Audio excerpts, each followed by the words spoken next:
ဒုက္ခနဲ့ကိုယ်နဲ့ဥနေအောင်မလွတ်မလပ်ဖြစ်နေအောင်ချီထားတာတုတ်ထားတာနှောင်ဖွဲ့ထားတာအဲ့လိုချီနှောင်တတ်တဲ့တရားကိုတန်ရောစဉ်လို့ဒီလိုခေါ်တယ်အဲ့ဒီတန်ရောစဉ်ဟာ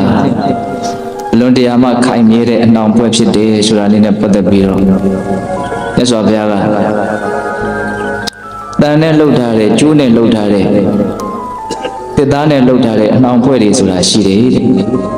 အဲ့ဒီအနှောင်ဖွဲ့တွေဟာတကယ်အနှောင်ဖွဲ့အစ်စ်လို့မဆိုရဘူးတဲ့ကိလေသာတရားတွေလို့ဆိုရတယ်နောက်ပြီးတော့ဦးဇင်းတို့ရှင်းပြမယ်တန်ရောစဉ်10ပါးပါနော်အဲ့ဒီတန်ရောစဉ်ဆိုတဲ့အနှောင်ဖွဲ့ကတော့အလုံးခိုင်မြဲတဲ့အနှောင်ဖွဲ့ဖြစ်တယ်ဆိုပြီးတော့ဒီအနှောင်ဖွဲ့နဲ့ပတ်သက်ပြီးမြတ်စွာဘုရားဂါထာလေးနှစ်ပုဒ်ဟောတာရှိတယ်လူတိုင်းစဉ်းစားကြရလဲကောင်းတယ်ဒီဂါထာလေးနှစ်ပုဒ်ကိုမြတ်စွာဘုရားကယဟန်တော်တွေကိုအကြောင်းပြုပြီးတော့ဟောခဲ့တာခါတစ်ပါးမှာယဟန်တော်ရှင်မြတ်တွေမြို့ထဲကနေစွန့်ကံပြန်ပြီးတော့ကြွလာကြတော့မြို့ထဲမှာသူတို့နည်းနည်းထူးခြားတဲ့မြင်ကွင်းတစ်ခုမြင်ခဲ့ရတယ်အဲ့ဒါကဘာလဲဆိုတော့ရာဇဝသားတွေကိုကောသလမင်းကြီးကအနှောင်အဖွဲ့အမျိုးမျိုးပေးပြီးတော့နှိပ်စက်ညှင်းဆဲတာမြင်ခဲ့ရတယ်အလွန်ဆိုးသွမ်းတဲ့ရာဇဝသားတွေဆိုလို့ရှိရင်တန်ချီချင်းကြီးတွေခတ်ထားတယ်အချို့ရာဇဝသားတွေကြတော့လည်းပဲခြေတော်နှချောင်းကိုမလှုပ်နိုင်အောင်တစ်သားအနှောင်အဖွဲ့လက်နှချောင်းရောခြေနှချောင်းရောလှုပ်လို့မရအောင်နှောင်ဖွဲ့ထားတယ်တချို့အပြစ်ပေါ်တဲ့ရာဇဝသားတွေဆိုရင်ကျိုးနဲ့ခြီထားတယ်ပေါ့အဲ့ဒါလိုတန်ချီချင်းနောက်တစ်သားအနှောင်ဖွဲ့ကျိုးအနှောင်ဖွဲ့အစရှိတဲ့အနှောင်ဖွဲ့တွေနဲ့နှောင်ဖွဲ့ခံနေရတဲ့ရာဇဝသားတွေကိုမြင်ရတော့ဒီလောက်ခိုင်ခိုင်မြဲမြဲခြေနှောင်ထားတဲ့အနှောင်ဖွဲ့တွေနဲ့နှောင်ဖွဲ့ထားမှတော့ဒီလူတွေဟာဘလို့ထွက်ပြေးနိုင်မလို့ဘလို့နည်းနဲ့မှသူတို့ထွက်မပြေးနိုင်ကြဘူးဒီအနှောင်ဖွဲ့တွေကကြောက်စရာကောင်းလိုက်တာလို့ယဟန်တွေရဲ့စိတ်ထဲမှာအဲ့လိုတွေးမိတာဒါညနေခင်းကာလရောက်တော့အဲ့ဒီအကြောင်းအရာကိုမြတ်စွာဘုရားကိုရှောက်ကြတာအဲ့လိုရှောက်ထားတာကိုအကြောင်းပြုပြီးတော့မြတ်စွာဘုရားကယဟန်တို့တဲ့အဲ့ဒီတန်အစရှိတဲ့တစ်သားအစရှိတဲ့အကျိုးအစရှိတဲ့အရာတို့ဖြင့်ပြုတ်ထားတဲ့အနှောင်ဖွဲ့တွေဟာတကယ်ခိုင်မြဲတဲ့အနှောင်ဖွဲ့တွေလို့မဆိုရဘူးတဲ့နော်အချင်းချင်းမိသားစုဝင်ချင်းချင်းရွှေမျိုးချင်းချင်းမိတ်ဆွေချင်းချင်းချစ်တဲ့ခင်တဲ့သူချင်းချင်း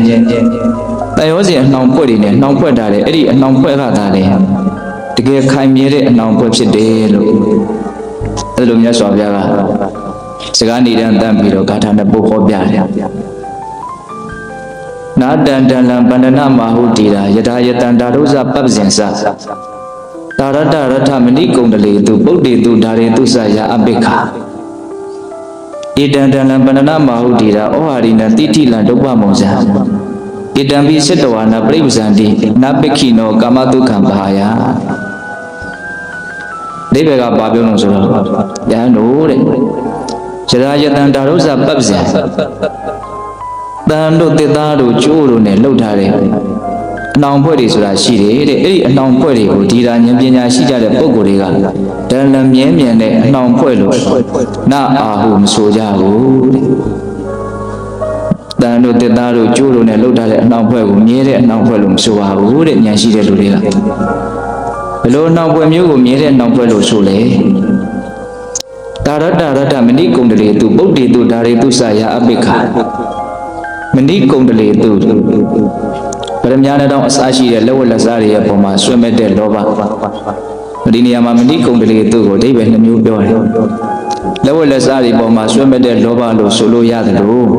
လက်ဝတ်လက်စားတွေဝတ်ထားတဲ့သားတွေသမီးတွေဇနီးမယားတွေလင်းယောက်ျားတွေဒါတွေရဲ့ပုံမှာဆွဲမဲ့တဲ့တန်ရောစဉ်တရားကိလေသာတရားကိုလည်းပဲဆိုလိုတယ်ပေါ့မဏိကုံတလေသူဗရမညာနဲ့တောင်ဝိစင်ရထအပ်သောပုဒ္ဒေသူဒါရေသူစသားမယားရဲ့ပုံမှာယာအပိခာအကျင့်ပြင်းထန်တဲ့ငဲ့ကွက်မှုဆိုတာရှိတယ်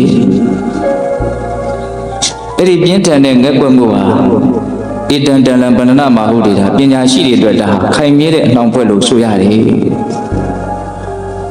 မှန်ကန်ကန်သိကြတဲ့ဉာဏ်ရှိကြတဲ့ပုဂ္ဂိုလ်တွေအတွက်ခိုင်မြဲတဲ့အနှောင်ဖွဲ့ဆိုတာမိသားစုဝင်ချင်းချင်းညီကိုမောင်နှမချင်းချင်းရွှေမျိုးချင်းချင်းမိတ်ဆွေချင်းချင်းချစ်ကြခင်ကြတဲ့ပုဂ္ဂိုလ်ချင်းချင်းနှောင်ဖွဲ့ထားတဲ့တနည်းအားဖြင့်ဒီဒေသနာရပြောရရင်ဇာအပိခငက်ကွက်မှုကိုထပ်ပြီးတော့နားလည်အောင်ဘယ်လိုများရှင်းပြရပါမလဲငက်ကွက်တယ်ဆိုတာစိတ်ထဲမှာရှိနေတယ်မထားခဲ့နိုင်မထားရက်ဘူးစိတ်ထဲမှာကိုယ်နဲ့ဘာမှမဆိုင်ဘူးလို့လုံမထားရက်အဲ့ဒါကိုငက်ကွက်တယ်လို့ဆိုမယ်ဆိုနိုင်ကောင်းတယ်အဲ့လိုပဲတရားဓမ္မတို့ဦးဇင်းတို့ရဲ့စိတ်ထဲမှာဒီလူကတော့ဒစိမ့်ပြင်ပလို့ဘာမှမဆိုင်တဲ့လူတယောက်လို့မထားခဲ့နိုင်ဘူးဒီလူကတော့ငါလူကိုယ့်ရဲ့အတွင်းလူဟုတ်လားအဲ့ဒါဘာလဲလို့မေးရင်ငက်ကွက်မှုပေါ့နော်အဲ့ဒီငက်ကွက်မှုဆိုတာရှိတယ်တဲ့အဲ့ဒါမျိုးကိုသာလေဉာဏ်ရှိတဲ့ပုဂ္ဂိုလ်တွေကဧတံတလံပန္နနာမဟုတိတာခိုင်မြဲတဲ့အနှောင်ဖွဲ့လို့ဆိုတယ်တဲ့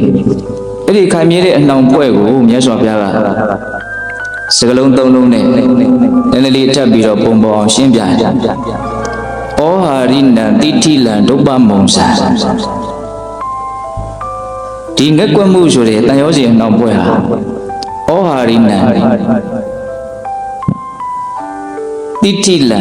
ဒုပ္ပမုံစာဆိုတာဘာပြောအောင်ဆိုဖြေဖို့ခက်တယ်တဲ့တိဋ္ဌိလံရော့လေးလို့ထင်ရတယ်တဲ့နော်ဒါပေမဲ့လို့အလွန်တရာမှဖြေဖို့ခက်တယ်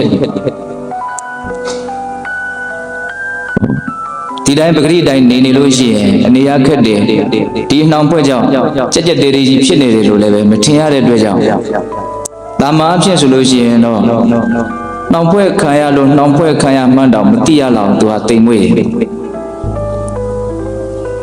ကိုကြိုးချီခံထားရတယ်လို့တောင်ခံစားလို့မရအောင်လွတ်လပ်နေတယ်လို့ထင်ရတဲ့အနေအထားမျိုးတည်းရအောင်သူကရော့တယ်ပေါ့ဒီကြိုးကဒါပေမဲ့ဘလို့အနေထားမျိုးမှာဒီကျိုးဟာခိုင်ခိုင်မာမာချီထားတယ်ဆိုတာကိုသိနိုင်တယ်ဆိုရင်ယုံကြည်တဲ့အခါမျိုးမှာသိနိုင်တယ်။တာမန်ကိုအိမ်မှာကိုနေတယ်ဆိုရင်အိမ်ရဲ့အနှောင်ဖွဲ့ကဒီလောက်ကြီးရလို့မထင်ရဘူး။အိမ်ကနေခွာလိုက်ပြီဆိုတာနဲ့အိမ်ရဲ့အနှောင်ဖွဲ့ကြီးတယ်ဆိုတာသိနိုင်တယ်။အဲ့လိုပဲလူချင်းချင်းအတူတူနေကြတဲ့အချိန်မှာအချင်းချင်းပေါ်မှာချီနှောင်ထားတဲ့ဒီအနှောင်ဖွဲ့ဟာတိတ်ပြီးတော့ခိုင်မြဲတယ်လို့မထင်ရပေမဲ့လို့တယောက်နဲ့တယောက်အကြောင်းမျိုးမျိုးကြောင့်တဏှာစီရောက်နေပြီဆိုတဲ့အခါမျိုးမှာဒီအနှောင်ဖွဲ့ကခိုင်ခိုင်မြဲမြဲရှိနေပါလားဆိုတာကိုသိရတယ်ပေါ့ဟုတ်လားဒါကြောင့်တိဋ္ဌိလရှော်ရဲတယ်လို့ထင်ရတယ်တဲ့ဒုဗ္ဗမုံစာဒါမှမဟုတ်ဖြေဖို့ကတော့အလွန်ကိုခက်တယ်လို့အဲ့လိုမြတ်စွာဘုရားဟောဒါမှမဟုတ်အဲ့ဒီဖြေဖို့ခက်တဲ့ဒီအနှောင်ဖွဲ့ကိုပဲဧတံပိစိတ္တဝါနပြိပဇံတိအနပိခိနောကာမတုခံဘာယဉာဏ်ရှိတဲ့ပုဂ္ဂိုလ်တွေဟာဧတံပိစိတ္တဝါနအဲ့ဒီအနှောင်ဖွဲ့ကိုပဲဖြတ်တောက်ပြီးတော့ကာမတုခံကိုဘာယပယ်ပြီးတော့အနပိခိနောငဲ့ကွက်ခြင်းမရှိဘဲနဲ့ပြိပဇံတိ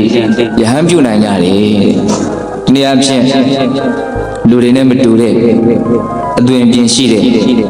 မြင့်မြတ်တဲ့အလုပ်ကိုလုပ်ဖို့အတွက်အခွင့်အရေးအများကြီးတာတဲ့ယတိယဟန်ရဲ့ဘဝအဖြစ်ကိုကူးပြောင်းနိုင်ကြတယ်ဘယ်လိုလူမျိုးတွေကူးပြောင်းနိုင်တော့အဲ့ဒီအနှောင်ဖွဲ့ကိုဖြတ်တောက်ပြီးတော့ဖြတ်တောက်တယ်ဆိုတာကအမိုးရှိတာဘာအဖြစ်ဖြတ်တောက်တဲ့အနေအထားမျိုးကိုတော့ရာနှုန်းကြီးပြောလို့မရဘူးเนาะ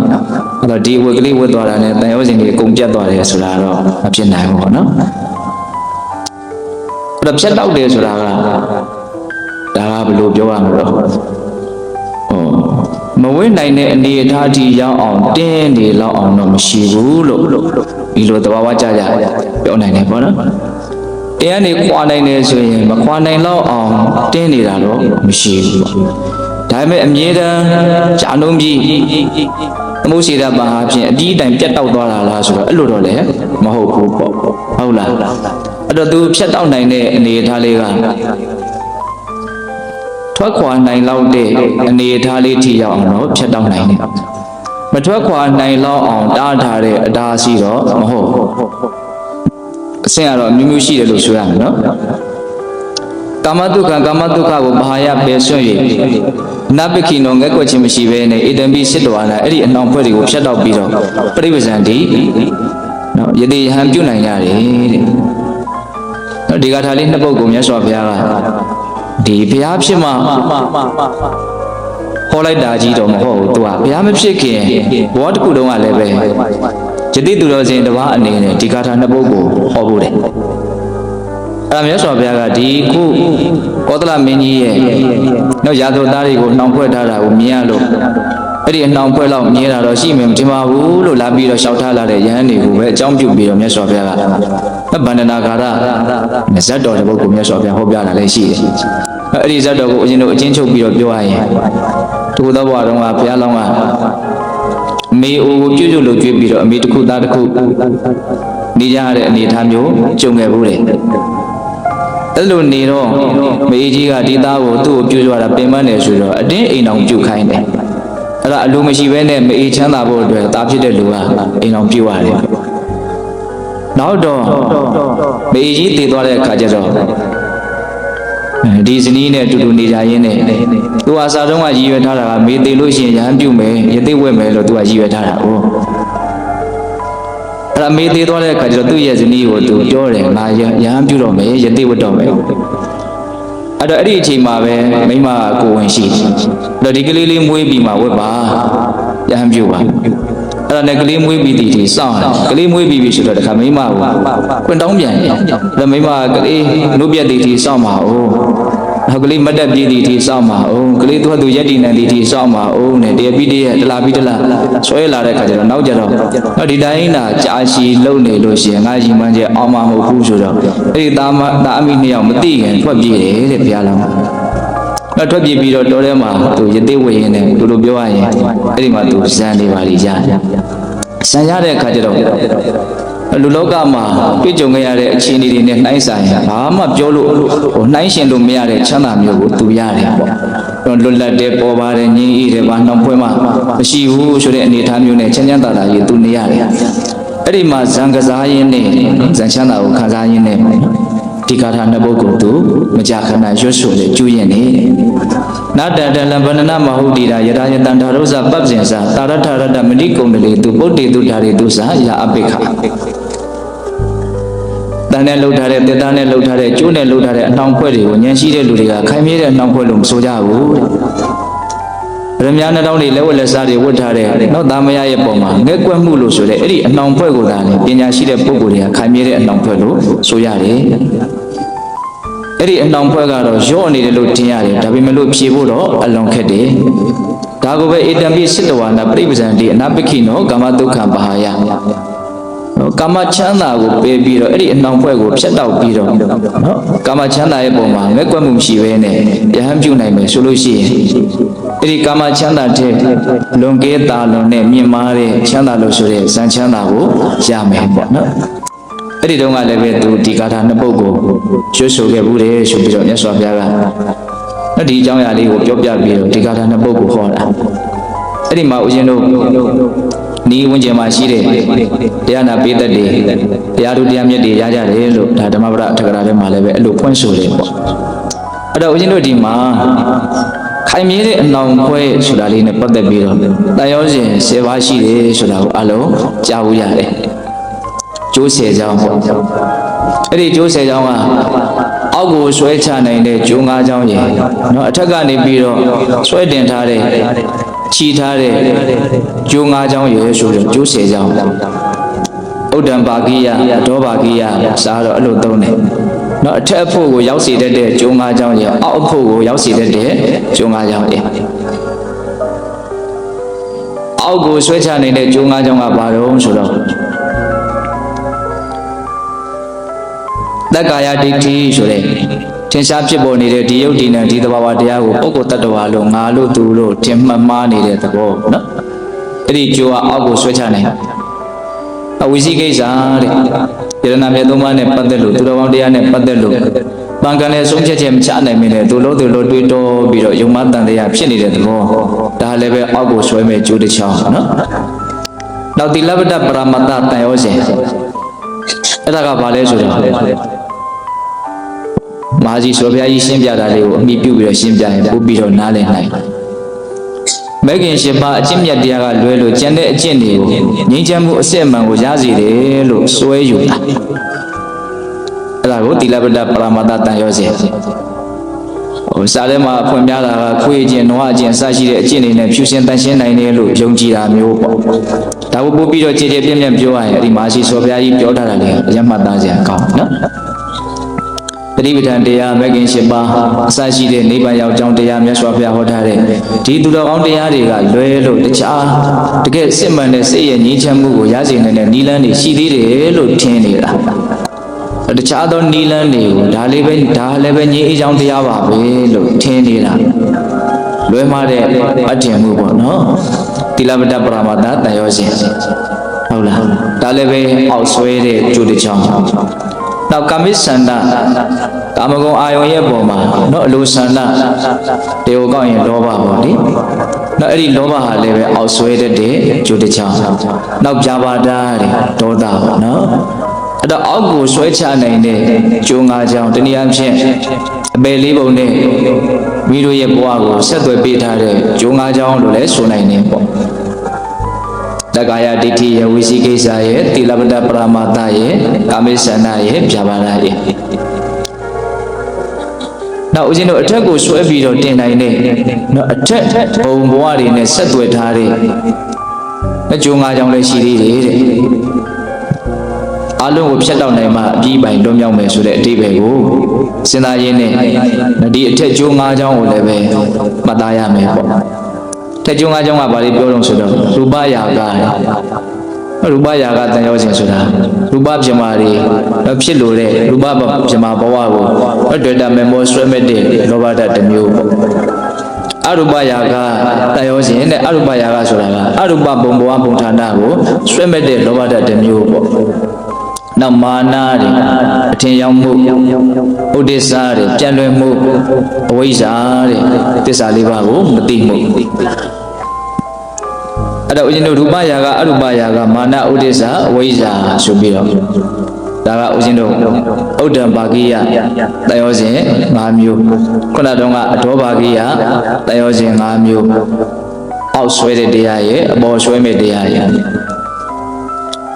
အဲ့ဒီတန်ရောစဉ်10ပါးနဲ့ပတ်သက်ပြီးတော့ဦးဇင်းတို့မလဲစတော်ဘုရားကြီးမဂ္ဂဒေဝလင်္ကာထဲမှာလင်္ကာလေးတွေရေးထားတာရှိတယ်ကိလေသာနဲ့ပတ်သက်ပြီးတော့ရေးတာတွေလည်းရှိတယ်နိဝရဏနဲ့ပတ်သက်ပြီးတော့ရေးတာလည်းရှိတယ်ဥပါဒနဲ့ပတ်သက်ပြီးတော့ရေးတာလည်းရှိတယ်အနုတ္တယနဲ့ပတ်သက်ပြီးတော့ရေးတာလည်းရှိတယ်ဦးဇင်းတို့တစ်ခါတောင်ဟောဖို့ပါသေးတယ်အနုတ္တယသို့မဟုတ်ချောင်းနေသောယံသူအနုတ္တယနဲ့ပတ်သက်ပြီးတော့စတော်ကြီးရေးခဲ့တဲ့လင်္ကာလေးကိုအခြေခံပြီးတော့ဟောတာပေါ့နော်ခုဒီမှာတန်ရောစဉ်နဲ့ပတ်သက်ပြီးတော့လည်းစတော်ဘုရားကြီးကအလွန်တရာမှဉာဏ်ပညာကြီးမားကျေပြည့်တဲ့အတွက်ကြောင့်မှတ်သားစရာကောင်းရေးနိုင်တန်ရောစဉ်ဟုစေစဉ်ဓမ္မဤပပကဘဝကူလီအတ္တညီနဲ့တင်ကြီးနေဝဖြစ်သမျှနဲ့မြဲလပတ်နှောင်ကျိုးတန်နှောင်တို့မချောင်ကျက်တင်ဖွဲ့ချပြင်း၍ခပင်ပြောထုနတ်လူတို့တို့ဖြစ်တိုင်းကိုနဲ့ပုဂ္ဂိုလ်ဇံတို့များတို့ဝိစုအတွင်ကျင်လေခြင်းဖြင့်ဝကင်းခြင်းရာမသွားတာကေပထမတစ်ပိုက်ကနော်တန်ရောစဉ်လို့ဆိုတဲ့ယုံညံ့တဲ့တရား10မျိုးရှိတယ်တဲ့အဲ့ဒီတရား10မျိုးကဒီဘဝကိုးပါးမှာဖြစ်သမျှသတ္တဝါတွေကိုနော်မြဲလှပတ်နှောင်ကျိုးတန်လှောင်တို့တန်ချိုးနဲ့နှောင်ဖွဲ့ထားတယ်လို့ချီပတ်ထားတယ်လို့မချောင်ကျက်တင်ဖွဲ့ချီပြင်း၍မချောင်ကျက်တင်ဖွဲ့ချီပြင်း၍နော်စကလုံးသုံးလုံးတွေကအရင်မျက်စိထဲမှာထင်သာမြင်သာရှိတယ်ခပင်ပြောတို့နဲ့လူတို့ဖြစ်တိုင်းကိုနဲ့ပုဂ္ဂိုလ်ဇံတို့များတို့ဝိစုအတွင်ကျင်လေခြင်းဖြင့်ဝကင်းခြင်းရာမသွားတာကေအဲ့ဒီကျိုးစေကြောင်းနဲ့ချီခံထားရတဲ့အတွက်ကြောင့်ဒီသတ္တဝါတွေဟာဒီတန်တရားဝတ်တွင်းမှာပဲကျင်လဲနေကြရတယ်တဲ့တကယ်စစ်မှန်တဲ့ချမ်းသာနိဗ္ဗာန်ကြီးရောက်အောင်သူတို့ဟာဟောက်ပြီးတော့မထွက်နိုင်ကြဘူးတဲ့ဒီကျိုးစေကြောင်းနဲ့ချီခံထားရတဲ့အတွက်ကြောင့်မလွတ်မလပ်ပဲနေကြရတယ်တန်ရောစဉ်ဟုစေစဉ်ဓမ္မဤပပကဘဝကူလီအတ္တညီနဲ့တင်ညီနေဝဖြစ်သမျှနဲ့ဒီနေ့မှာဘဝကူလီဆိုတဲ့စကားလေးကိုလည်းပဲနားလည်ဖို့လိုတယ်ပေါ့နော်တတ္တဝါဒဘုံကိုဝါနဲ့တချို့လည်းပဲဒီလိုကြက်မှတ်ထားတာလေးတွေရှိတယ်ဟုတ်လားဘဝတွေကိုမြတ်စွာဘုရားအမျိုးမျိုးပိုင်းပြီးတော့ပြတာတွေရှိတယ်ကာမဘဝရူပဘဝအရူပဘဝလို့နော်ဘဝကို၃မျိုးပိုင်းတာလည်းရှိတယ်နော်ဒီမှာတော့ဘဝကို၉မျိုးပိုင်းခြားပြီးတော့ပြောတယ်ပေါ့အဲ့ဒါကဦးဇင်းတို့မြတ်စွာဘုရားဟောထားတဲ့ဒေသနာတော်တွေထဲမှာလည်းပဲများစွာပါပါတယ်တဘော၉ပါးဆိုတာကဘာတွေကိုပြောတာတော့ ကာမဘဝရူပဘဝအရူပဘဝလို့သုံးပါးကိုအခြေခံအရင်မှတ်ရကာမဘဝဆိုတာကအပေလေးပုံနဲ့လူဘဝနတ်ဘဝကိုကာမဘဝလို့မှတ်ရရူပဘဝဆိုတာကရူပဇမပြည်ဒါကိုရူပဘဝလို့မှတ်ရအရူပဘဝဆိုတာကရုပ်မရှိတဲ့အရူပဘဝကိုအရူပဘဝလို့အရူပဘဝမှာဖြစ်နေကြတဲ့ဇမတွေကိုအရူပဘဝပေါ့နော်ရူပဘဝမှာဖြစ်နေကြတဲ့ဇမတွေကိုရူပဘဝကျန်တဲ့နတ်ပြည်ဇမနတ်ပြည်လူပြည်နော်အပေလေးပုံမှာဖြစ်နေကြတဲ့တရားတွေကိုကာမဘဝလို့ကာမဘုံလို့ဒီလိုမှတ်ရတယ်ကာမရူပအရူပပြီးတော့ပါတင်ကြီးတဲ့အတင်ကြီးတဲ့နေဝတင်ကြီးနာတင်အတင်ကြီးဘဝအတင်ကြီးဘဝနေဝတင်ကြီးနာတင်ကြီးဘဝတင်ကြီးဆိုတာဘာပြောအောင်ဆိုတင်ညာရှိတဲ့ဘဝကိုဒါမှမဟုတ်ဦးဇင်းတို့ရနေတဲ့ဘဝဟာအဲ့ဒီတည်းကိုလည်းအကျုံးဝင်တယ်တင်ညာရှိကြတဲ့တရားတွေပေါ့နော်နတ်တွေလည်းပဲဒါတင်ညာရှိကြတဲ့တရားတွေဇမာတွေထဲမှာလည်းတင်ညာရှိတဲ့ဇမာတွေရှိရနော်အဲ့တော့အတင်ကြီးဆိုတာတင်ညာမရှိတဲ့ဘုံဘဝကိုပြောတာတတ္တဝါတွေနေထိုင်ရာဘဝကိုပြောတာအတင်ကြီးနော်တခါနေဝတင်ကြီးနာတင်ကြီးဆိုတင်ညာရှိသည်လေးမဟုတ်တင်ညာမရှိသည်လေးမဟုတ်နော်နေဝတင်ညာနာတင်ညာယနာဘုံမှာတောင်းနေကြတဲ့တတ္တဝါတွေကိုညှိုးတာနော်အဲ့6မျိုးရှိသွားပြီနော်နောက်ဦးဇင်းတို့ခန္ဓာ၅ပါးနဲ့ခန္ဓာဆိုတဲ့အစုအဖွဲ့နဲ့ပိုင်းဖြတ်ပြီးတော့ပြတာလည်းရှိသေးတယ်အဲ့ဒါကဘာလို့ဆိုဧကောကာရဘဝစတုဩကာရဘဝပြင်စောကာရဘဝဧကောကာရဆိုတာခန္ဓာတစ်ပါးပဲရှိတဲ့ဘဝပေါ့နော်အတင်ညတပုံဘဝတွေကိုလည်းပဲတချို့ကြားဘူးလိမ့်မယ်လို့ထင်တယ်နော်အတင်ညတပြမဆိုတဲ့ကြားဘူးတယ်မို့လားအေးခန္ဓာတစ်ပါးပဲရှိတယ်နော်နာခန္ဓာ၄ပါးမရှိဘူးယုတ်ခန္ဓာပဲရှိတယ်နောက်စတုဩကာရဆိုတာနာခန္ဓာ၄ပါးပဲရှိတယ်ခန္ဓာ၄ပါးပဲရှိတယ်ခန္ဓာ၅ပါးမစွတ်ဘူးပေါ့နော်နောက်ပြင်စောကာရဆိုတာခန္ဓာ၅ပါးစွတ်တယ်ဒါကဘုသူတ္တပြောပြတယ်နော်ကာမဘဝရူပဘဝအရူပဘဝတင်ကြီးဘဝအတင်ကြီးဘဝနေဝတင်ကြီးနာတင်ကြီးဘဝဧကောကာရဘဝစတုဩကာရဘဝပြင်စောကာရဘဝကိုကိုမျိုးပိုင်းပြီးတော့နားလေကြည့်တာဒါဆိုကြီးကရေးတာတန်ရောစဉ်ဟုဆယ်စဉ်ဓမ္မဤပံပကဘဝကုလီအတင်ကြီးနဲ့တင်ကြီးနေဝဖြစ်သည်များ၌မြေလှပတ်နှောင်ကျိုးတန်လောင်တို့မချောင်ကျက်တင်ပွဲချီပြင်း၍ခပင်းပြောထုနတ်လူတို့ဖြစ်တိုင်းကိုယ်နဲ့ပုဂ္ဂိုလ်စံတို့များထုတို့ဝိစုအတွင်ကျင်လေခြင်းဖြင့်ဝိကင်းငြိမ်းရာမသွားတာကေမသွားတာဘူးဆိုတဲ့စကားလုံးလေးနဲ့သိချခန်းစားကြည့်နော်မလုံးတာဘူးဟုတ်လားအကြောင်းမျိုးမျိုးကြောင့်ဒီတွေကနေမထွက်တာဘူးစကလုံးအသုံးနှုန်းတွေကတည်တည်ချာလေးစစ်စစ်ပေါက်ပေါက်တွေးကြည့်ရင်အလွန်ရတာရှိတာနော်သူကပြောလို့တဲ့သဘောလေးတွေကိုမြင်ရတယ်ဟုတ်လားဝကင်းချင်းရမသွားတာခဲ့ဘာလို့မသွားတာတော့နော်အဲ့ဒီတန်ရုပ်တင်ကျိုးတွေကမချောင်ကျက်တင်ဖွက်ချီပြင်းပြီးဖွက်ထားတာချီထားတာချောင်းကိုမချောင်ဘူးအလွန်ကိုကြက်ကြက်တဲ့ချီခံထားရတယ်နော်မချောင်ကျက်တင်ဖွက်ချီပြင်း၍ခပင်းပြောထုနတ်လူထုနော်ဖြစ်တိုင်းကိုယ်နဲ့ပုဂ္ဂိုလ်စံတို့များတို့ဝိစုအတွင်ကျင်လေခြင်းဖြင့်ဝကင်းချင်းရမသွားတာခဲ့ဒီတည်းပဲနေရတာနဲ့ပဲချိန်ကုန်နေတယ်မို့ဆိုလိုတာအဲ့ဒါကိုဆက်ပြီးတော့ဆိုရဘလို့ရေးတော့ဝိစုအတွင်ကျင်လေခြင်းဖြင့်ဝေကင်းခြင်းရမသွားတာခဲ့ကာမရာဂဘဝစသည်တဲ့ဒါကတန်ရောစဉ်10ပါးကိုသူကအတူချုပ်လေးပဲပြောလိုက်တော့ကာမရာဂတန်ရောစဉ်ဘဝရာဂတန်ရောစဉ်ဟုတ်လားအဲ့ဒီတန်ရောစဉ်တွေဟာကာမရာဂဘဝစသည်လူတို့ပြည်ဝဲကြာကြီးမကတိမ်မွေ့လာတာအလွန်တိမ်မွေ့တဲ့ကြိုးမျိုးတန်ရောစဉ်တရားကိုကြာကြီးမကတိမ်မွေ့လာတာဒေဝဗန္ဒနာနတ်မနှမျိုးနတ်တို့ကျိုးထည့်ထဘိုးလံကစစလွန်၍အဗန္ဒရာဟရယ၌ပွက်ထသိမ့်ပွေချီနှောင်လေးလေဒေဝဗန္ဒနာနတ်မနှမျိုးနတ်တို့ကျိုးထည့်တဲ့နတ်တွေရဲ့ကျိုးတဲ့တောင်ခိုင်မြဲတယ်တဲ့အဲ့တော့ဒီနေ့မှာနတ်တွေရဲ့ကျိုးဆိုတာနဲ့ပတ်သက်ပြီးတော့ကောင်းတဲ့ပေါ်လာတာလေးတခုတရားမင်းနဲ့အဝိညာဉ်နဲ့အတူတာနဲ့နော်ရန်သူတွေစစ်ဖြစ်ကြတယ်ဆိုတာကဒါမြတ်စွာဘုရားရဲ့ဟောပြောချက်ဒေသနာတွေကိုအခြေခံပြီးတော့လူသားတွေသိခွင့်ရတယ်ပေါ့နော်အဲ့မှာအတူရာတွေဘက်ကနော်ခေါင်းဆောင်နမင်းကြီးကတရားမင်းရဲ့နတ်မိဖုရားသူစာရဲ့ဖခင်မဲတော်ပဲလေအဲ့တော့ပြောရင်တာကအဲ့ဒီဝိပဿိတိအတူတာနဲ့နော်တရားမင်းကတစ်ဖက်ကခေါင်းဆောင်ပေါ့ဒါတရားမင်းကလည်းတာဝရိတန်တက်တွေကိုမှားထားတယ်တကယ်လို့တို့နိုင်လို့ရှိရင်အတူတာတို့ရဲ့ခေါင်းဆောင်ဖြစ်တဲ့ဝိပဿိတိကိုနှောင်ဖွဲ့ပြီးတော့ငါးစီကိုခေါ်ခဲ့ ဘယ်ရှိတိကလည်းပြောထားတယ်တဲ့သူ့ရဲ့သူရတွေကိုတို့နိုင်လို့ရှိရင်ဒီတရားမင်းတာဝရိနာတို့ရဲ့ကောင်းတော်တရားမင်းကိုအနှောင်ဖွဲ့လေပင်လျင်၅ခုမြောက်ရှိတဲ့အနှောင်ဖွဲ့ကိုနှောင်ဖွဲ့ပြီးတော့ငါဒီကိုခေါ်ခဲ့ရလို့အဲ့လိုချင်းချင်းမှားထားတယ်တဲ့အဲ့ဒါတစ်ချိန်မှကျတော့တိုက်ကြခတ်ကြရင်းနဲ့တာဝရိနာတွေကနိုင်နေတဲ့နိုင်တဲ့အခါကျတော့တာဝရိနာတွေကအဲ့ဒီဝိပဿိတိသူရိန်ကြီးကိုနှောင်ဖွဲ့ပြီးတော့တရားမင်းကြီးခေါ်သွားတယ်ဟိုကျတော့တရားမင်းကသူ့ကိုနတ်တို့ရဲ့ကျိုးပေါ့နော်ဒါကစဉ်းစားတရားလေးပြောတယ်သူ့ကိုနှောင်ဖွဲ့ထားတယ်ခြေနဲ့ချောင်းလက်နဲ့ချောင်းလည်းပဲဘာခုအနှောင်ဖွဲ့ထားတယ်အဲ့ဒီအနှောင်ဖွဲ့ကဘလောက်နှုံညံ့သိမ့်မွေ့လဲဆိုရင်တဲ့အဲ့ဒီဝိပဿိတိသူရိန်ကြီးရဲ့စိတ်ထဲမှာဟောဒီတရားမင်းကအလွန်ယုံညံ့တဲ့လူအလွန်ယုံညံ့တဲ့နတ်ပဲဒါကြောင့်သူ့ကိုငါတိုက်ခိုက်တင်တယ်သူကမကောင်းဘူးလို့တရားမင်းကိုမကောင်းဘူးလို့ဆိုးတယ်လို့ထင်နေတယ်မြအဲ့ဒီအနှောင်ဖွဲ့ကလို့ကိုမလို့ဘူးလေကြက်တဲနေရတယ်ဩတရားမင်းကမှန်ပါတယ်ငါကမှားတာလို့တရားမင်းကောင်းတယ်လို့မြင်တယ်လေအဲ့ဒီအနှောင်ဖွဲ့မရှိဘူးတဲ့နောက်ဘက်လွတ်နေတယ်သူ့စိတ်ထဲကပြောင်းလဲလိုက်တာနဲ့အနှောင်ဖွဲ့ကနော်လွတ်ချင်းမလွတ်ချင်းဖြစ်နေတယ်ကောင်းတယ်လို့ထင်တာနဲ့အနှောင်ဖွဲ့လွတ်တယ်တရားမင်းမကောင်းဘူးလို့ထင်တာနဲ့အနှောင်ဖွဲ့ပြီးသားဖြစ်တယ်ဘလောက်နုံညံ့သိမ်မွေးတဲ့အနှောင်ဖွဲ့လဲနော်စိတ်ပေါ်မှာမူတည်ပြီးတော့ကိုဖြစ်နေတာ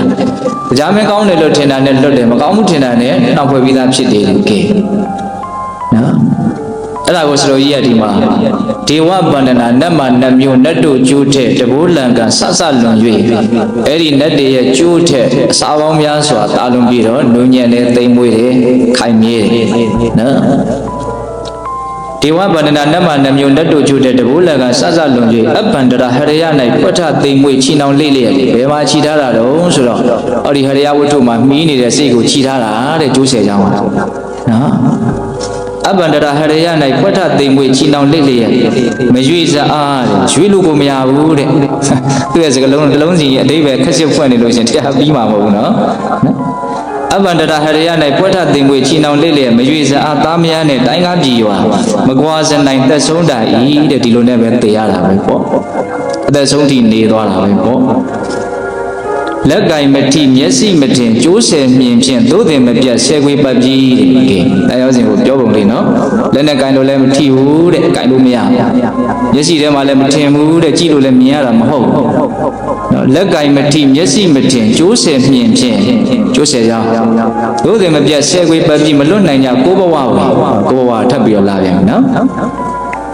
နင်းညာညင်းညူကြွက်ကြွက်ဆူနဲ့ညူညူဆူဆူဟင်းရဲဥရဲ့တီးဥမချီထိုင်တီပြင်းပြပူတော့ကနဲ့ကြောက်ကြထိုးဤတဤဤလင်ကတိလင်ဒမဆုံးစအောင်ဒုက္ခလွန်ကဲချီနှောင်မြဲသည်ဆင်းရဲတပေပေနဲ့သာတမုံအဲ့လိုလေးဆုံးတတ်တယ်ကြပြရေးတဲ့နေရာမှာတော့နော်ဆရာတော်ကြီးကအတုမရှိလို့ပြောရမှာနော်အဲမဂဒေဝကျမ်းကြီးကိုနော်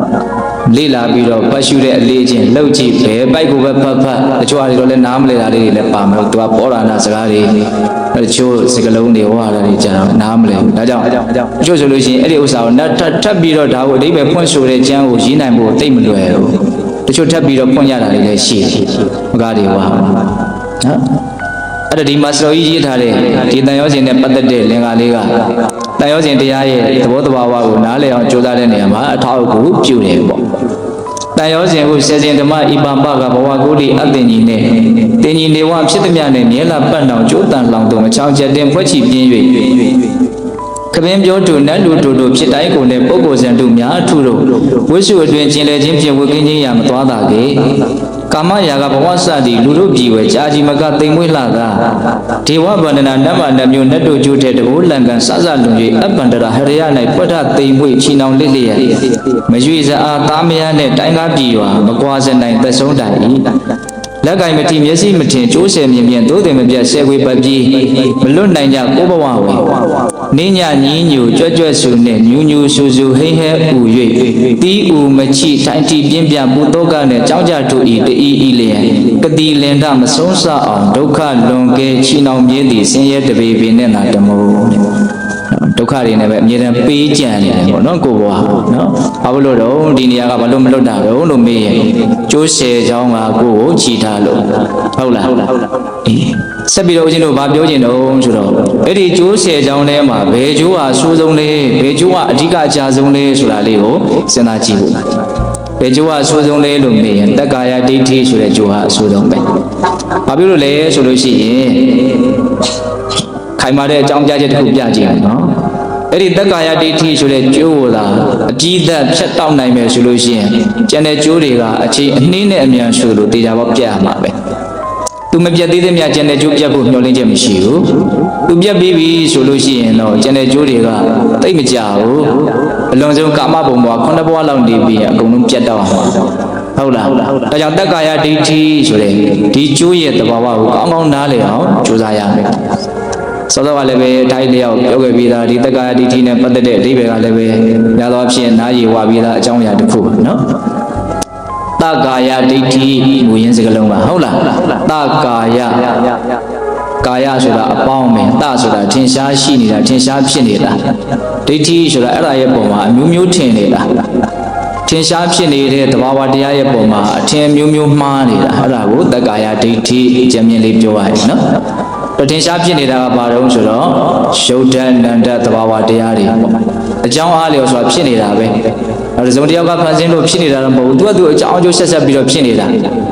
ဟုတ်လားသူအကြောင်းအကျိုးဆက်ဆက်ပြီးတော့ဖြစ်နေတာဒါပဲတော့စပြီးတော့ဖြစ်တာတော့ဘာတော့ညာတော့တွေးဖို့ဆိုတာတော့အရန်ကိုညံမသိသိနိုင်တဲ့အနေအထားကိုရောက်မှာနော်ဟုတ်လားခုလုံးလုံးစေဒီယုတ်ဒီနာကိုကိုယ့်ရဲ့ဉာဏ်နဲ့သိလို့ရတဲ့အနေအထားကိုဝေဖန်ကြည့်ပိုင်းဖြတ်ကြည့်အခုဖြစ်နေတဲ့သဘာဝတရားလေးတွေကဘာကြောင့်ဖြစ်လဲသူ့အရင်ကဖြစ်ခဲ့တဲ့ယုံ nant ကိုပဲအမိပြုတ်ပြီးတော့အကြောင်းပြုတ်ပြီးတော့ဖြစ်နေတာပဲ